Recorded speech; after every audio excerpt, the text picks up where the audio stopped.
Thanks for staying with us. We're going to start with the nation. Tinubu, GDP surge points to an economy on right path. 97 held for killing of 2 policemen in Abuja attack. Accelerated stabilization advancement economic plans takes off. AMCON eyes global assets of major bad debtors. Under-18 pupils barred from writing WAEC and NECO exams. Why Southeast students are yet to benefit from the federal government loans. Ajari replaces Bichi as DSS DG. Mohammed takes over at NIA. And Nigeria's first individual Olympic medalist, Mayegun, dies at 83. Okay, which story are we starting with in the nation? I could start with the poor registration from the Southeast. Okay. So they said that there's been poor registration and incomplete information provided in the relevant forms, and a lot of Southeastern students have not been able to benefit from the student loan. The House of Representatives Deputy Speaker Benjamin Kalu was the one who made clarifications, and he said that the lapses that they have identified, they are already addressing. And he also assured that students from the region will soon be included in the scheme. So that assurance came a day after the Southeast Caucus in the National Assembly protested the alleged exclusion of the zone from the list of the institutions that will benefit from the loans nationwide. So they said the list was released by the Nigerian Education Loan Fund, that's NEL Fund. So in a statement yesterday, that's by Livinus Nwabuogo, the Deputy Speaker, he said that there was no cause for alarm, that the matter will be resolved in a matter of days. He says that during his engagements, the issues of poor registration of students from the Southeast, against the number of students in the schools and all around the region, they had shots, very few names, and he said the mistakes were from the completion of their relevant forms that they were to submit, and it's not the fault of anybody, but they are working on that. And also the non-inclusion of JAMB results also, and so that's disenfranchised a lot of schools from being able to access the loans for their students, but they're trying to sort this out. They went ahead, it's a lot, mentioning the number of students who were eligible, but they were not able to get it, but they said they will sort it out, and hopefully it will be open to everybody, and you're able to access it. I have a school story as well. So as from next year, individuals below the age of 18 are not eligible for examinations conducted by WAEC and NECO. The Minister of Education spoke on the eligibility criterion on a TV program. He said that the policy is applicable to all candidates also sitting for JAMB.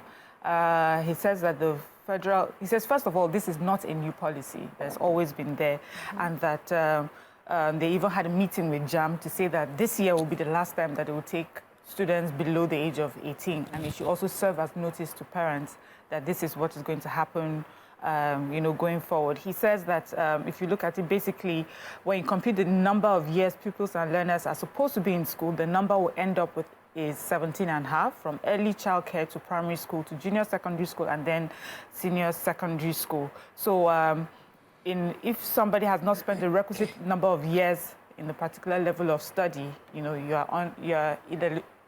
are not eligible to write WAEC, NECO. I have my personal opinion about writing the exam. For me, I feel that there's a difference between writing the exam and actually getting into school. And I think they should look into this. But if you look, there's lots of back and forth actually going around. Some people don't think it's a good idea. Some people do.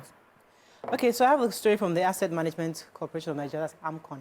They're saying that they plan to engage international asset tracers to unmask and seize hidden assets of recalcitrant bad debtors anywhere they are in the world. And they're looking for them in all the various Cayman Islands, Swiss accounts and all that. It's about there are 20 individuals, Nigerian individuals and companies who are responsible for more than 2/3 of the outstanding debts of about 5 trillion naira, just 20 companies. International asset tracers will be empowered to locate special purpose vehicles as SPVs, nominees, custodians, and other various subterranean ways of hiding assets and enforce recovery orders to such hidden assets. The international asset tracers will also complement renewed efforts by AMCON to track and seize domestic assets of the major debtors.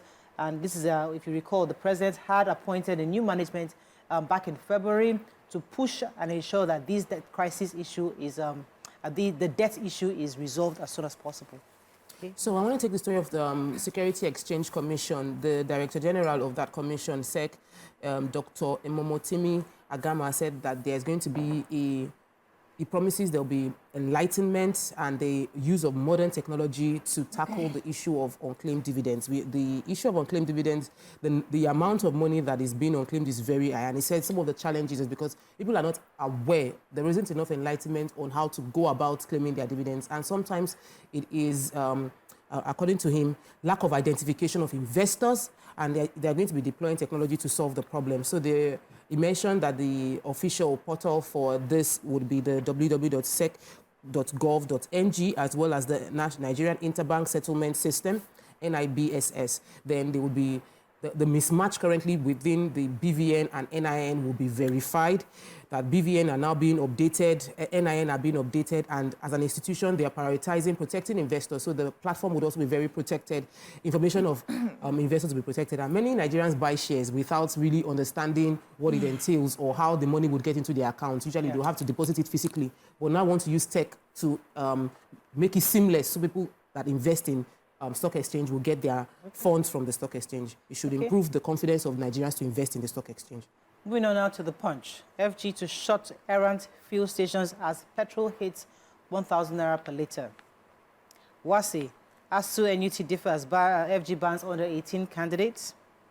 136 Europe-bound African migrants rescued at Spanish port. ASU protests LASU members' dismissals, brands VC enemy. Nigeria's first Olympic medalist, Mayegun, dies at 85. Kidnapped doctor, patients grown as NARD, strike grounds hospitals. And PDP jubilates as appeal court restores Ighodalo's candidacy. Okay, which story? So I have a human interest story inside. It says some suspected kidnappers abducted a 300-level student of the Federal University of Agriculture, Abeokuta, Ogun State, Christina Idowu, along the Ikorodu Yaba Road, said last week. And a family source who spoke, said that the abductors were demanding a sum of 3 million naira as ransom before they could release the student. It said that Christina had left her home in Italuo area of Ikorodu, was heading to the University of Lagos in Yaba, where she was observing her industrial training before she was now abducted by the kidnappers. So he said after she was unreachable for a while, the abductors had to reach out to the family through her telephone, demanding the sum of 3 million naira to be paid before she could be released.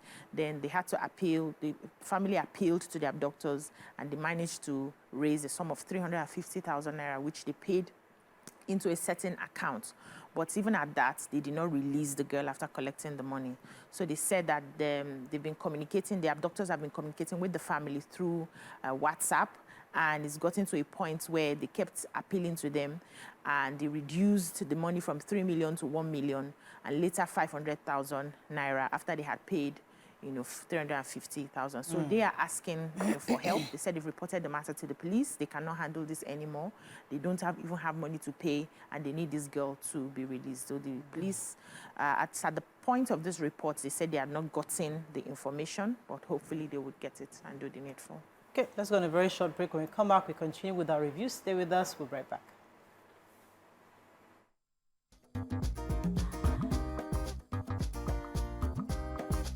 Stay tuned.